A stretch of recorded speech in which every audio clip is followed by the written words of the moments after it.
We made it to Redwood.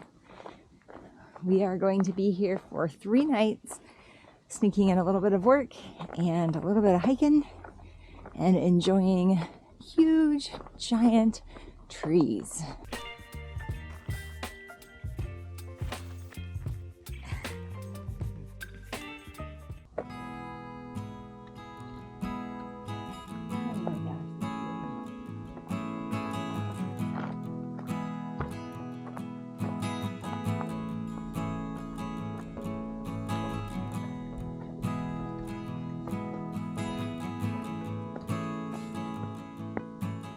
This afternoon, we are hiking a loop on the South Fork, Rhododendron, and Brown Creek trails through Redwood National and State Parks. We think we're in the Redwood Prairie Creek part of the park, off of the Drury Scenic Drive. It's a 4-mile loop, and it is pretty lovely in the summer. It's only 65 degrees here, even though it's been like 95 where we were last week. One thing to note, however, is that the terrain in Redwood is really rugged. The forest just is steep, and so the trails are also steep. So even though it's only a 4-mile loop, it's still going to take you a while, and there's some pretty precarious places with footing. If you don't feel great with your balance, you might enjoy using a pole while you're here. This loop also passes the Carl Schenck Memorial Grove, which we took some time to explore. There's some massive redwood trees in there.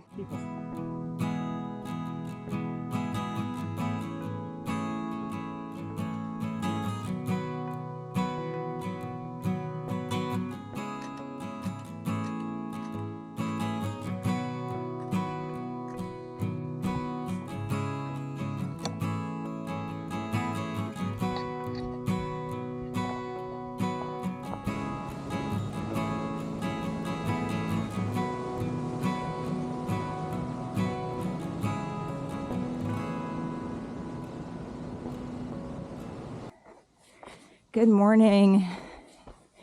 It is our second day in Redwood National Park, and we are just all kinds of a mess. I think this is the first time we've just gone to what's basically a new park for us in forever. And it's like we just can't get our heads wrapped around where to hike or what to get done every day. I think we made like plans A through F for today, and now we're doing something completely different than what we planned. We woke up this morning planning on heading out a little bit later than normal, and then we realized there was this gorgeous fog rolling in, and it just threw off our game in a good way because it was pretty, but anyway, yeah, that's how things are going right now. After showing up and doing some research, we are figuring out that Redwood National and State Parks are going to include 4 park areas. So the Redwood National Park and then 3 state parks. And that's how we're going to try to figure out which miles we need to hike around here, is whatever's in those 4 units.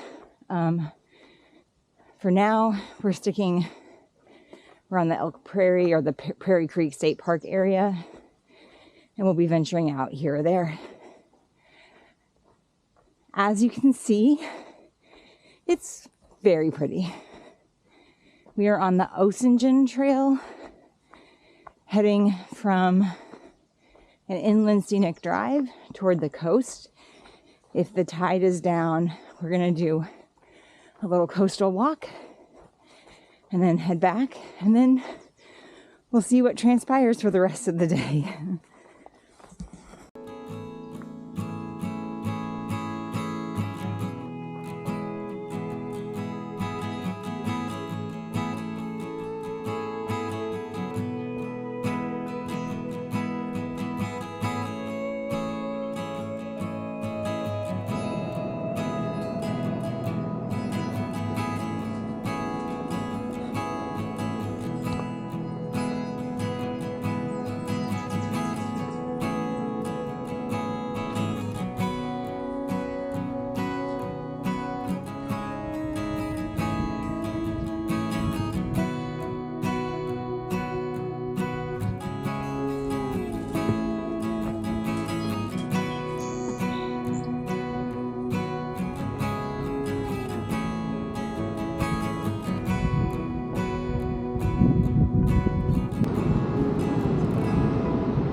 hiked down to the ocean, and it's so foggy and it's so pretty, and yeah, that's the feeling right now.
Well, again, nothing has turned out like we expected today.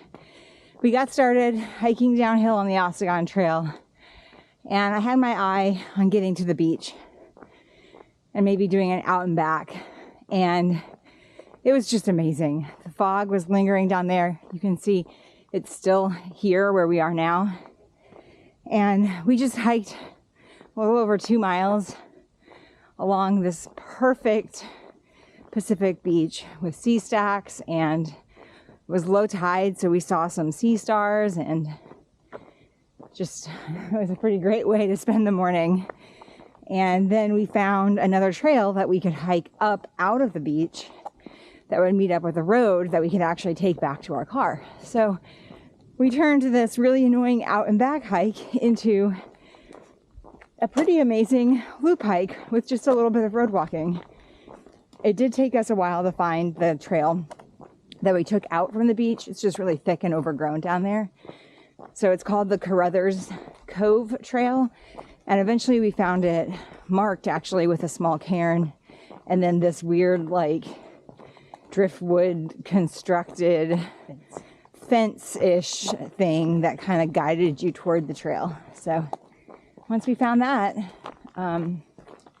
it was just a steady uphill climb. Having a good day? Yes. Are you? Yeah. I like the ocean.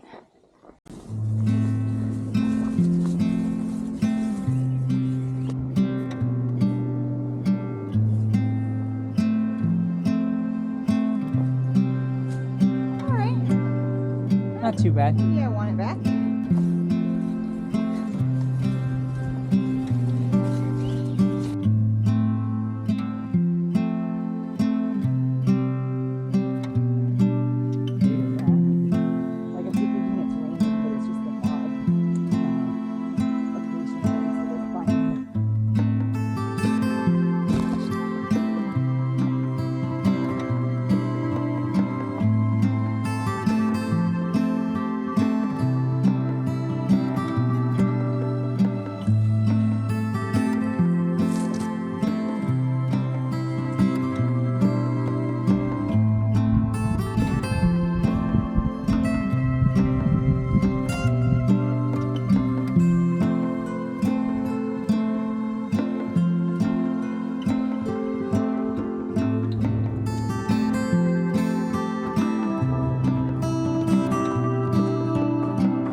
And that's going to be a wrap on the Osagon Coastal and Carruthers Cove Trail Loop.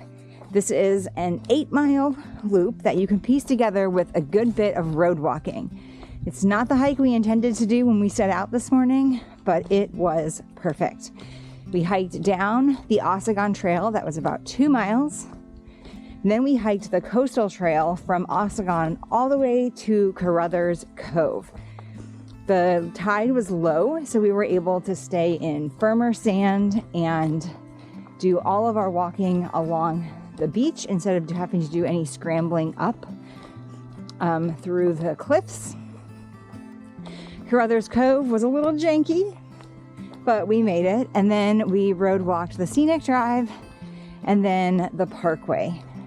Scenic drive was pretty easy road walking, not too much traffic. The parkway was a little more stressful just because people had started being out and about for the day. If you are doing this loop, I definitely recommend doing it pretty early in the day so that you can avoid as much road traffic as possible. Alternatively, you could do it pretty late in the evening, but you want to make sure you have enough daylight. If you know how to read tide charts, you might want to do that. Otherwise, you might just get lucky or unlucky.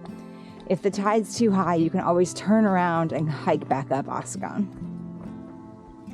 If you've enjoyed this video or found it helpful, we hope you'll give us a like.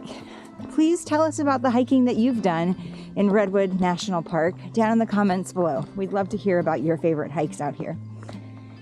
And please consider sharing or subscribing to our channel. We're always looking to build our community of people who are interested in our journey. Plus, if you subscribe, you can find out where we're hiking next. No matter what, we hope you have a great hike on the Osagon Coastal Trail and or Carruthers Cove trails in Redwood National Park.